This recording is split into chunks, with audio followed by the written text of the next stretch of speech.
Welcome to a special holiday edition of Fearless with Jason Whitlock. I hope you're enjoying your holidays. We have a special interview today for our holiday edition. You know how we climb deep into the minds of Shamika Michelle and her backstory and Royce White. Well, now we're going to climb deep into the mind and backstory of the smartest man on the show, Delano Squires, who we playfully call Professor D. He's actually not a professor, but we'll let Delano explain what he is, what he does, and kind of where he came from and how he became the smartest man on this show, which, you know, some people take and Delano takes as huge praise, but actually we're calling him the skinniest guy at fat camp.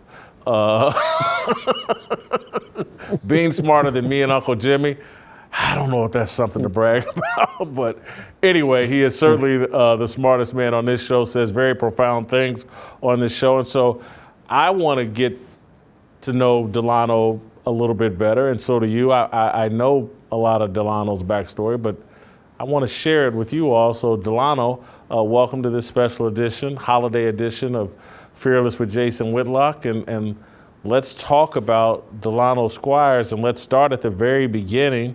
I think I heard you talk right before the holiday break about maybe your family's from Barbados, and maybe were you born in Barbados and then came here, or anyway, walk us through the first, 3 to 5 years of your life.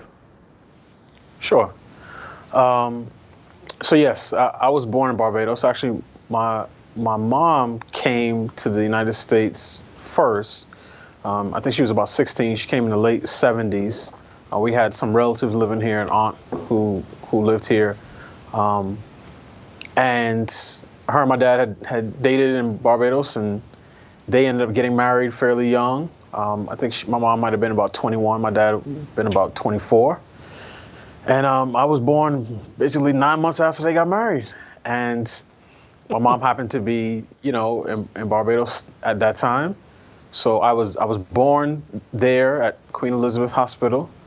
And if anyone was following the news recently, they know Barbados just became a republic after close to about 400 years of British rule. Since 1966, the country has been independent technically, but the Queen of England was still the head of state. So I was born there, spent first, 2-3 months of my life there. And then my parents came back to the States, and I was raised entirely in New York. I was actually naturalized at 3. I saw the certificate, and that's one of the pictures when I was younger. But I was naturalized in an American flag sweater, and which is kind of cool. And I'm not sure if my mom did that, purposely, but it's a cool historical note for me. So my first 3 to 5 years, we lived with my mom's older sister. Not her oldest, because my mother is the youngest of 10 siblings. And one of my aunts came here again sometime, I want to say in the 70s, and put down roots in Queens in a neighborhood called Rosedale, which used to be a working class Irish and ethnic and Italian neighborhood, excuse me. It was actually, it was covered a little bit, or some clips of Rosedale came up a little bit last year when they were showing some of the tensions between some of the newer black residents who were moving in at the time where the community was still, entirely Irish and Italian. And then some of it got pretty ugly, sort of in terms of the racial incidents got pretty ugly. But I think by the time some of my older cousins came along, some of that stuff had already moved. So, and I didn't see any of it growing up in that neighborhood. So my parents, we lived with my aunt for the first couple of years. Then my parents moved, got our own apartment, and they got another apartment, when I was younger. And by the time my younger sister came along, and she's 9 years younger than I am, my parents had purchased a house, still in Rosedale, but maybe about a 15-minute walk from where my aunt was. So the early part of my life was filled with a lot of family. As I said, my mom is youngest of 10. So I have a bunch of aunts and uncles, a bunch of cousins, and then also sort of people, next door neighbors who would look after me after school and that type of thing. So I was always surrounded by people who loved and cared for me. And you see, there's a picture there with me and my dad. That was actually my aunt's front yard. That was where my parents had their wedding reception. So, so a lot of love, a lot of family, and good times from what I can remember. What did your parents do for a living? How you grow up basically middle class? Your parents, long marriage, still married, still you talk to on a day to day? Yeah, so I would say the early part of my life, I'd say my parents were solidly working class. As I said, my mom put down roots here first. After they got married, my dad came over. He started working in the mailroom for I think a financial services company. He ended up going to school, getting his degree in accounting. My mom went to school as well, got one, I want to say in like psychology or something. But my parents ended up working. My mom worked for the city government for the vast majority of her career. She actually just retired a couple of weeks ago after more than 30 years of service in the city government. And she always tells me she remembers her first day because it was my first day at kindergarten. And my dad had, a number of jobs. He's worked the last 20 plus years for the city as well. Actually for the transit authority in New York. But before that, he worked at a number of private sector companies. So IBM, Coca-Cola, Calvin Klein, doing, various accounting work. So by the time, again, I was a teenager, I would say we were middle class. I don't know I never asked my parents how much they made, so I don't know whether that would be an accurate assumption. I certainly never went to bed hungry. We lived in our own house. We took vacations, we would drive down to Virginia, or I would go over, overseas to visit cousins and family in Barbados. We certainly were not a Jack and Jill crowd, that's for sure. But I never wanted for anything. I never felt underprivileged in any way. So yeah, my upbringing was comfortable as far as I could tell. And my parents are still married. They've been married 40 years. They just made 40 years this past year. And I talk to them pretty frequently. So we're still a pretty tight-knit group. And now that I have kids, my parents are transitioning into a new role, which is as grandparents, which they love. And I think one of the reasons my mom is so happy to retire, so now she can spend more time with her grandkids. So, that was that was what it was like in my household. But one of the things I've written about before is when people say it takes a village to raise a child, I was raised in such a village. So in addition to my blood relatives, we were raised, pretty much in the church. For the latter part of my teenage years, the church was called, Grace Church of God. But before that, some of the same families had been in a basement church for years. And these were people that my parents were very, very close to. And all of the kids sort of grew up close. So I have 3 very, very close best friends. We're affectionately known as the 4 Horsemen, taken from the Bible, the 4 Horsemen of the Apocalypse. But so we've been running together for our entire life, played church basketball together, got into mischief together, got in trouble together. All of, the most important moments in life, we've always been there for each other. The sort of the groomsmen in each other's weddings, that type of thing. So the people I call family is more than just my blood relatives. So when I got married in 2012 in Texas, because my wife's from Houston, there's probably at least 70, 80 people who came down on my side just to be a part of everything. So I come from a big, extended, village, and these are people I care about very, very deeply. Growing up with parents that both as adults work their way through college, was it just an everyday expectation that you would be college educated, and probably you say you got at least a younger sister? Was that just an expectation of you guys as kids that you're gonna be like mama and daddy, you're gonna get a college degree too? I think so. It wasn't an expressed expectation probably until I got older. So I was probably one of the first people, in my friend set and my family to go away to college. A lot of people went to community college or went to universities in the city, in New York. But I ended up going into a gifted program in third grade, leaving my neighborhood elementary school and going into a gifted program a little bit further away. And I think my parents, they saw I had some potential. I never worked as hard as I should have or could have throughout my K through 12 education experience. And my dad, who really was the chief education officer in our house, basically he knew my rhythm and he knew his script, which was basically the first part of every school year, D's gonna slack off. He's gonna do just enough to get by. And so my dad would ride me pretty hard. He was the type of father who, if I brought home a 90, he would ask, where's the other 10? So my parents set very, very high expectations for both my sister and I. And college was one of those things where I do think it was expected, because again, I sort of showed myself to have academic leanings. But by the time I left for college, again, I was a good student. I wasn't nearly maximizing my potential in the way that I could have.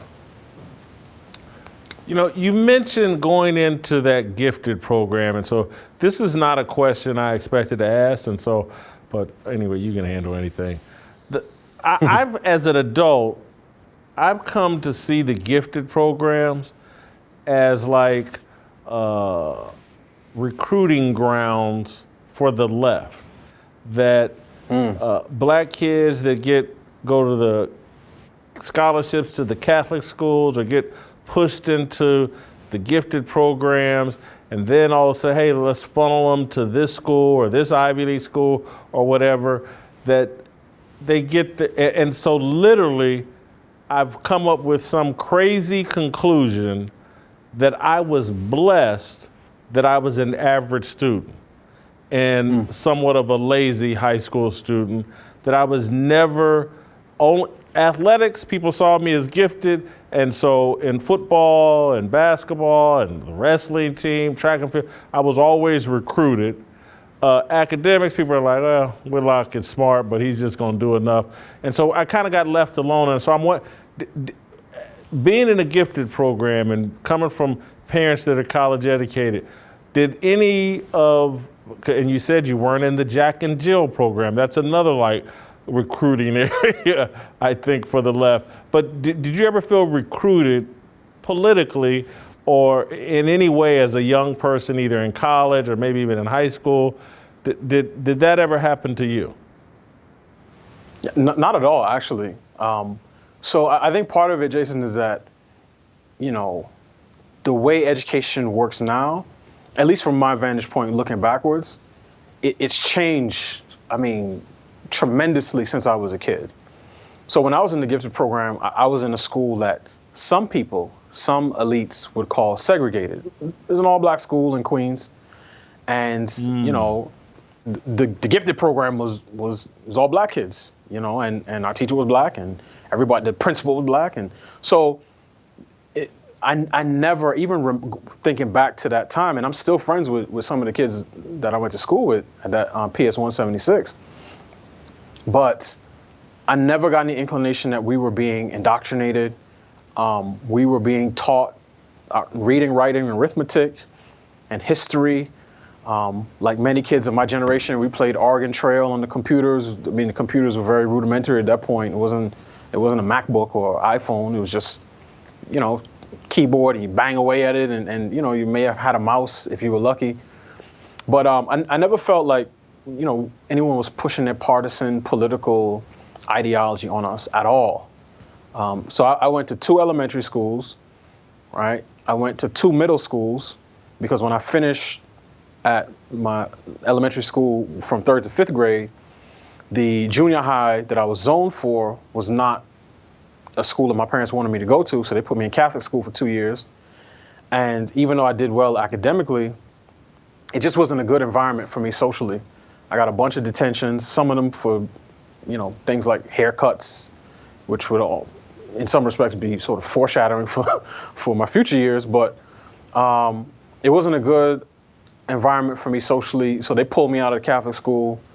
I went to a different public school for my 8th grade year, which was about an hour and 20 minutes from my house on 2 buses. And then in high school, I went to Benjamin Cardozo High School in Queens, which was about an hour and 40 minutes on 2 buses from my house. That's the school that produced former CIA Director George Tenet.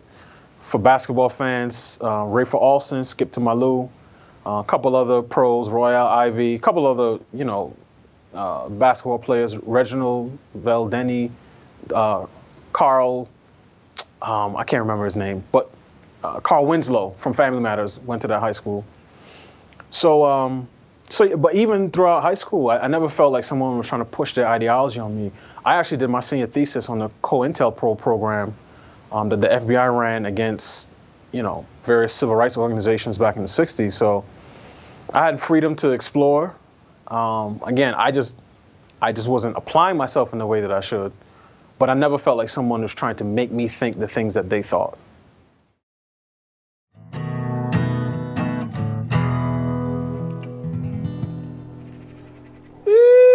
Doggy. That was a mighty fine song you got right there, butter. Thank you. Well, look here. Uncle Jimmy wants to tell you a story, and I'm gonna need you to pipe down for a minute. You think you can do that for me? No problem, partner. I enjoy a good story. Listen up here, man. America's changing. I'm not sure it's changing for the better, you hear me? I remember a time Americans was raised on Western movies. The stories that captured the good old American spirit. Freedom, know-how. Remember back in the day, you'd have a brothel filled with loose women? Hey, you get a good shot of whiskey, and when some bad shit went down, a cowboy would ride into town and set things right again. Like John Wayne, The Searchers. I'm more so speaking about like Jamie Foxx in the Django. Clint Eastwood, the good, the bad, and the ugly.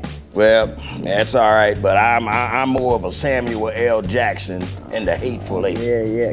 Gary Cooper. High Noon. Oh, that's good. Uncle Jimmy done seen them all. I done seen them all. I done seen The Lone Ranger. I done seen Gunsmoke. Shane.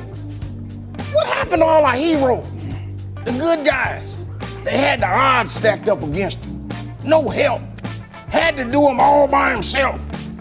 But he mans up and he beats the bad guys. Seems like we just don't get movies like that no more. We don't know the good guys from the bad guys. Everybody act like they confused. Yes, sir. They sure do. Anyway, look here, man. Uncle Jimmy wrote him a little old school Western movie. And man, I'm gonna get that fat nephew of mine to get me in front of one of them big studio executives out in Hollywood so I can pitch my movie to him. I do believe that they gonna love it. Yeah, Jason, he sure is fat. Yeah. Don't nobody call Jason fat but me. Come on.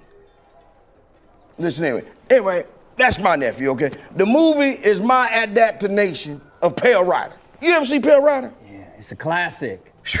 Clint Eastwood, he was a preacher. Okay, listen, take a listen, buddy, listen. This is my story. See, it all started out in a frontier town called Kenosha. There was this mean cuss by the name of Blake. Man, he'd been in and out of trouble for years. And then this varmint went and beat up a woman. He sexually assaulted her, and the judge finally issued a warrant for his arrest.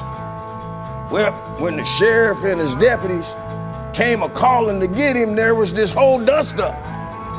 And man, just about everybody in town, they had a different story about how it went down, but the long and the short of it is, Blake wasn't about to surrender quietly to the sheriff, okay? Well, and he was trying to escape and he jumped in his wagon, but the wagon had kids in the back of it. And also, up under the saddle of the mare, he had a knife.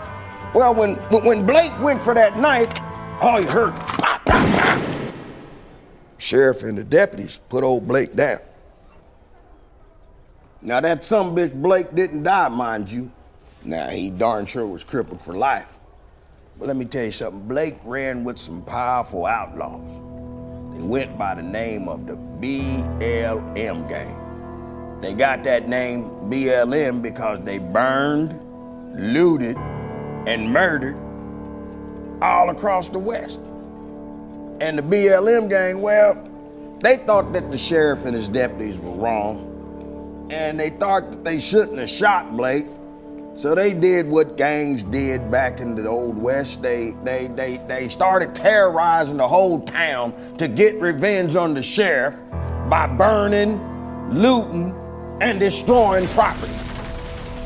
And the mayor and the governor was scared out of their minds.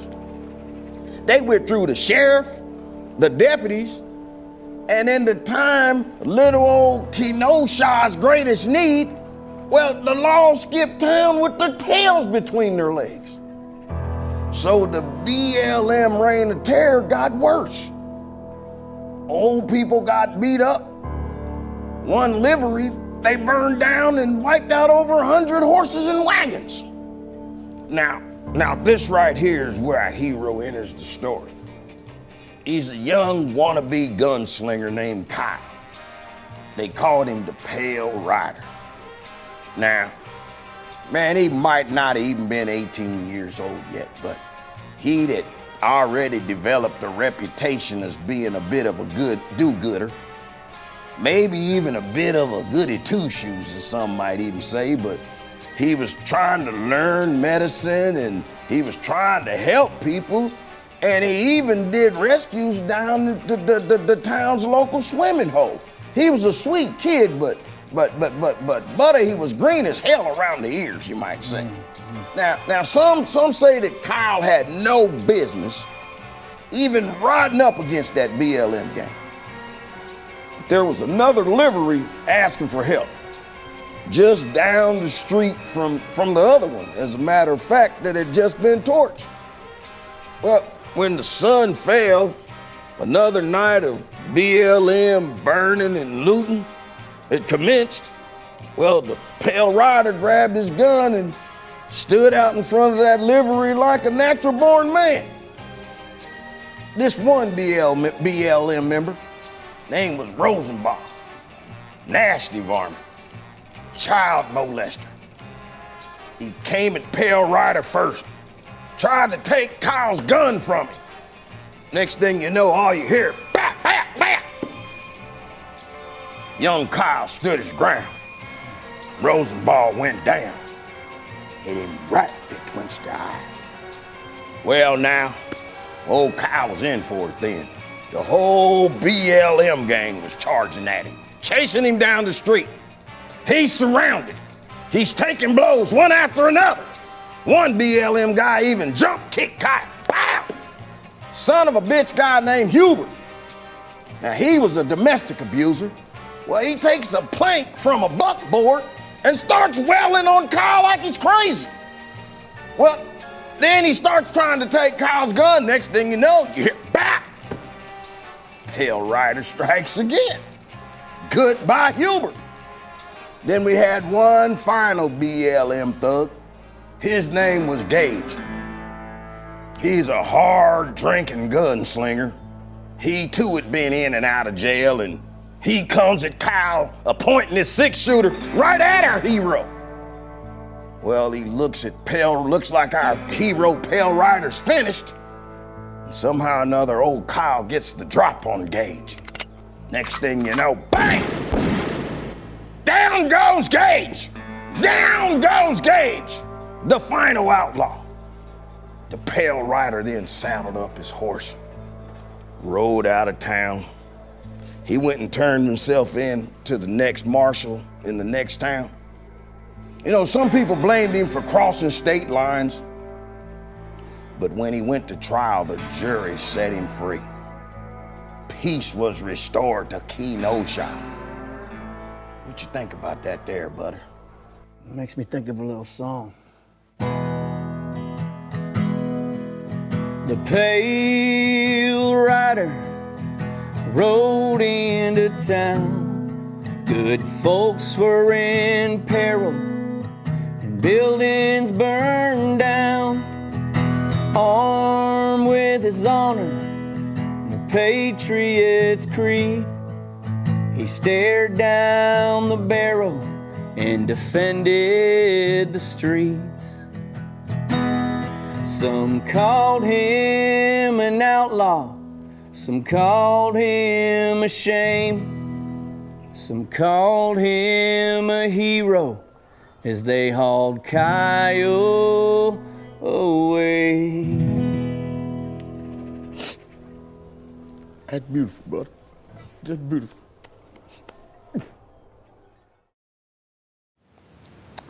It's funny to hear, because I got a lot of friends from New York, and they talk about going to a school an hour away from their home or an hour and a half away, and it just blows my mind. I never went to a school that I could not walk to. Now, Stony Brook Junior High would have been a bit of a long walk, but I could have walked it.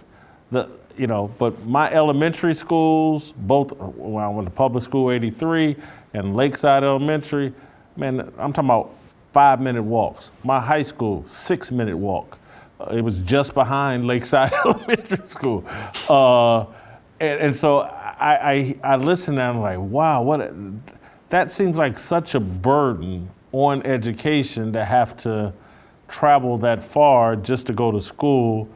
And I don't really know if I have a great point or even great question coming off that, but your parents and your political point of view, and I even somewhat hesitate to call it a political point of view, but your conservative approach to life, where did that come from?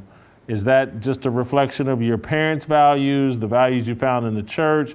Do you have a friend base that all thinks like you? Because I think for a lot of us in the Black community, everybody kind of buys into a more progressive or liberal worldview. And so are you an outside thinker within your family and friend structure? Now I am, but actually not really. I'd say this, right? I grew up in a city that was overwhelmingly Democratic. I only remember one Republican mayor, Rudy Giuliani, right? And he was an outlier. So New York City is a very liberal city, but I grew up with parents who had traditional values. I grew up in the church. So in terms of what I was being taught by the people around me, those values would be considered conservative now. They were just normal back then, right? So I remember when me and my friends were in Sunday school, we had one of the older brothers who was teaching it. And I always remember when he told us that a man that doesn't provide for his family is worse than an infidel. And that's the word he would use. And like that stuck with us because we thankfully, me and my three best friends, all our parents are still married, all grew up with our dads in the house. For the most part, all of our families, we went to the same church. So we were getting the same values sort of being, reinforced regardless of whose house we were going to. So that's how all the adults in my life thought. And that's how all of us grew up. It wasn't, if any of us came in there with pink hair looking like one of the libs of TikTok, they would have looked at us strange. Or if we told them we're going to get an apartment with our girlfriend, right? Not our wife, but we're going to get an apartment with our girlfriend, they would have said, y'all can't be shacking up like that. So that's the environment I grew up in. Now, people still, again, more than likely going to vote for a Democratic candidate, but even the political parties had different values back then. So now it's a little bit different. Now people will say, well, you know, you sound so conservative, but my response to them is I basically preach the things that you all practice. It's just for some reason you all have a difficulty talking about it.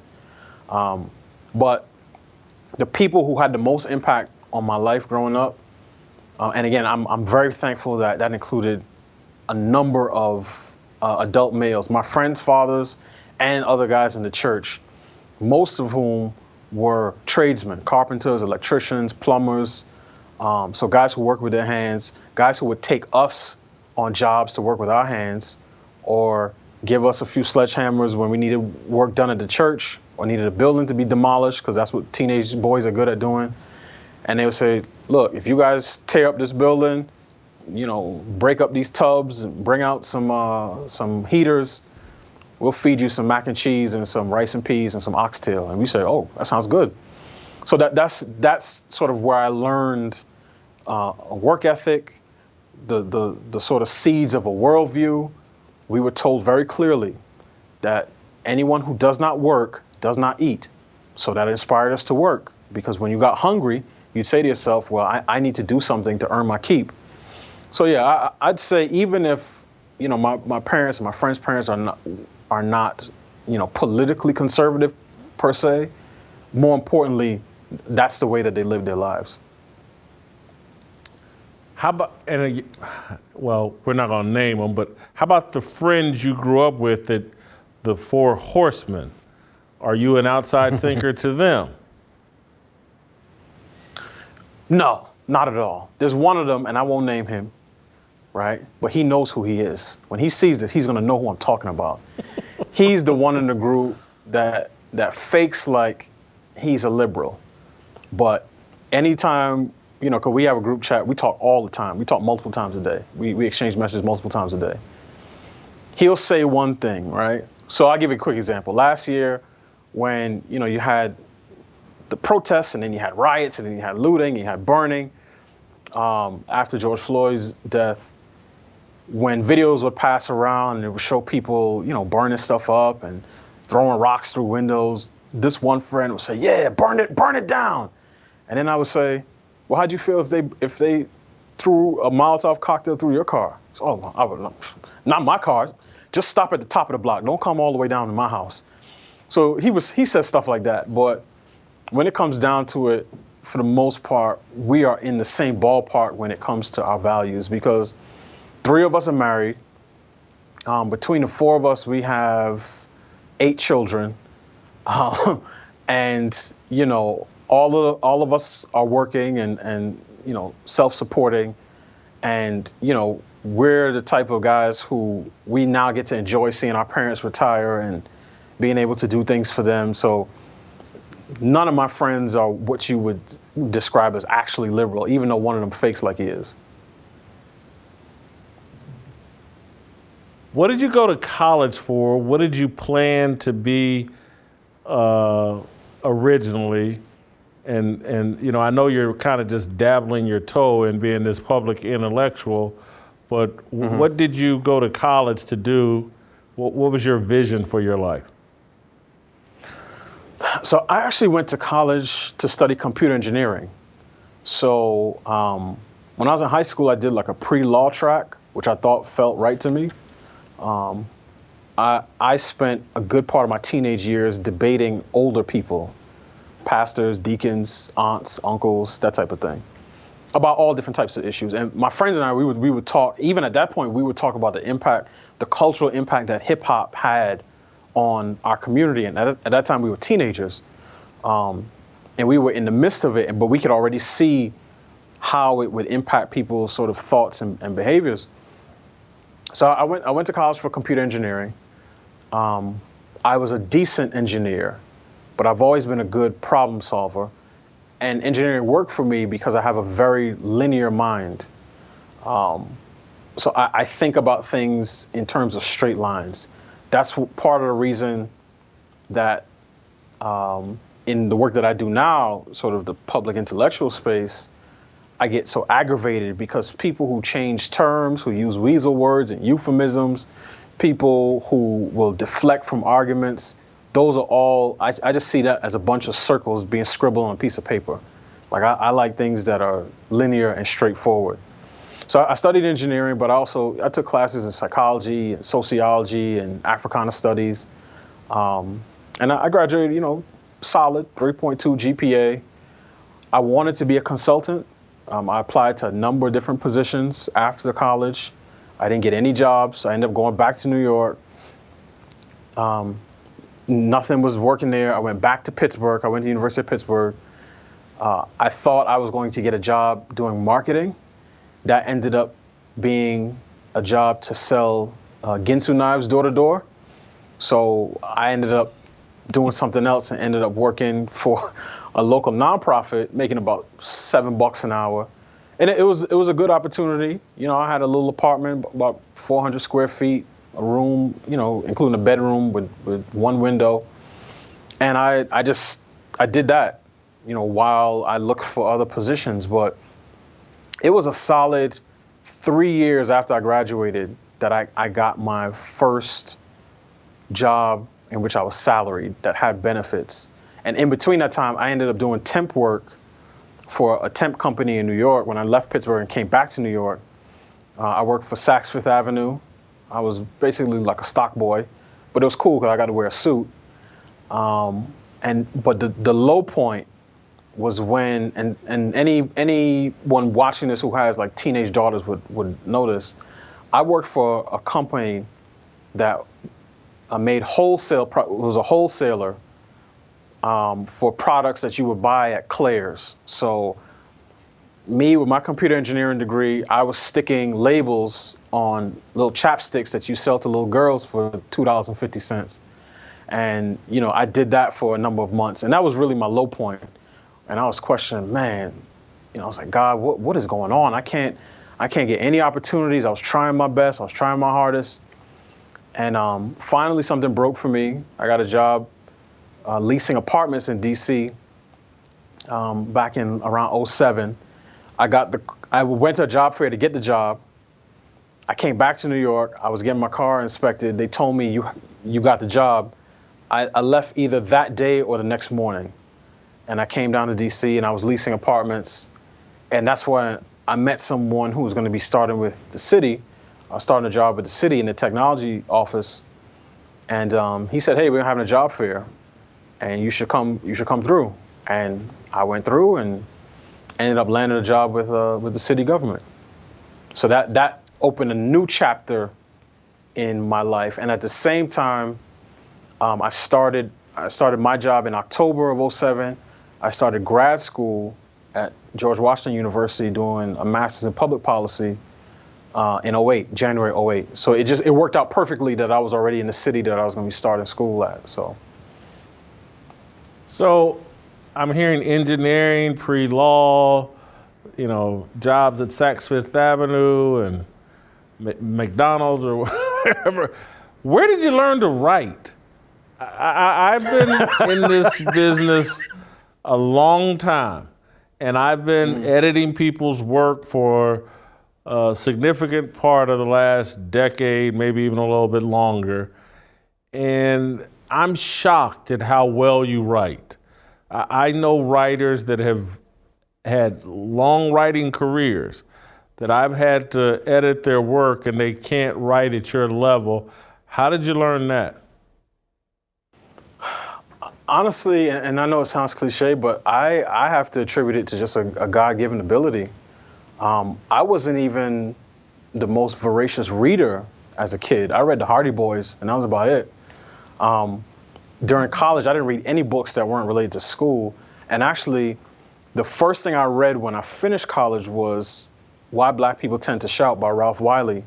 And Ralph Wiley, reading that book and the two subsequent books that came after that, really got me to thinking about, public commentary. Obviously, I was years away from that, but it changed my mind in terms of, maybe seeing myself doing something similar. I've always been interested in issues of race and culture, but I think the writing just was, honestly, it's a natural thing that comes to me.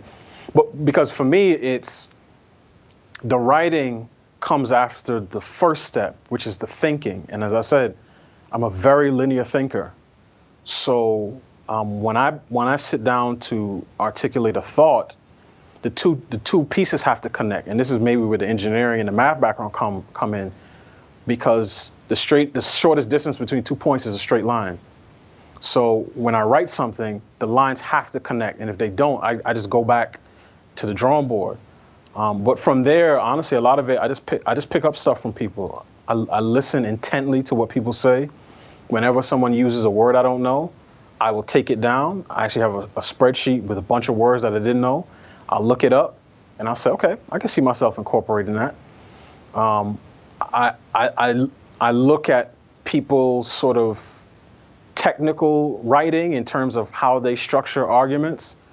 I'm not a particularly flowery person when it comes to prose. I would never write a fiction book because it would be boring. But just from reading other people, I picked up tips and tricks on how to structure an argument. And then from there, a lot of it, again, is just, there's certain things that I've just refined over the years, my own set of arguments over the years, over and over and over again. And then when I just sit down to write them, I just put them on paper. And interestingly enough, before I started writing for TheBlaze, my writing timeline I would measure in weeks at least. So it would be weeks in best case scenario from the time I had an idea to the time I fully fleshed it out. But now I'm able to compress my timeline now down into hours. And part of that is just the repetition. So just like anything else that a person does, if you commit yourself to doing something, you'll get better at it. But I give the vast majority of that credit to God for giving me at least one ability, right? My three-pointer wasn't there. My defense was good, right? There's other things I wasn't gonna be able to do based on physical limitations. Singing voice, not there. Not too left feet, but dancing, limitations. But I've always been able to think clearly, and I've always been, able to articulate myself relatively clearly, and just gotten better at it just from pure repetition. All right, so I'm going to ask you to do something that's going to be difficult. I need you to condense this down to 90 seconds, 2 minutes, and we're going to close on this. What do you want to accomplish? What message are you trying to get across as a public intellectual? What I would like to accomplish is I would like that when I leave this stage, that the work that I've done has bent the curve of sort of the arc of the Black community back in a more positive direction. I would like to highlight the importance of family and faith and marriage and the beauty of children. I would like to use my talents in a way that gives the next generation, something to look forward to other than feeling like they can't do anything because they are, being oppressed. So I feel like everything to this point has been preparing me for this moment. And my hope is that in many respects, even if I'm not able to shift the Overton window in terms of public commentary, particularly as it relates to race, class, and culture, if I can just pry that joker open for a couple of minutes and let some air in, maybe we'll catch a strong breeze, and we as a people, not just Black, but as Americans, will start to think about some of these issues a lot differently. Merry Christmas, Delano. Thank you for joining the Fearless Army. You've been a blessing. Thank you. To the project and myself. Happy holidays. Enjoy your Same to you, family. Jason. All right, I think I hear Tomorrow playing. Merry Christmas, everyone. Looking for a breakout, feeling like a standoff, nothing in life like freedom. Came like a fighter, striking like a ladder, making all these moves for freedom. I want freedom. No negotiation, my sister, no relation. We all just wanna have freedom. Sitting on a corner, never been alone. I'm breaking my back for freedom. Blessed, we are living, get back. We are receiving, no deceiving. We all wanna be free. We want freedom. I wanna be, I just want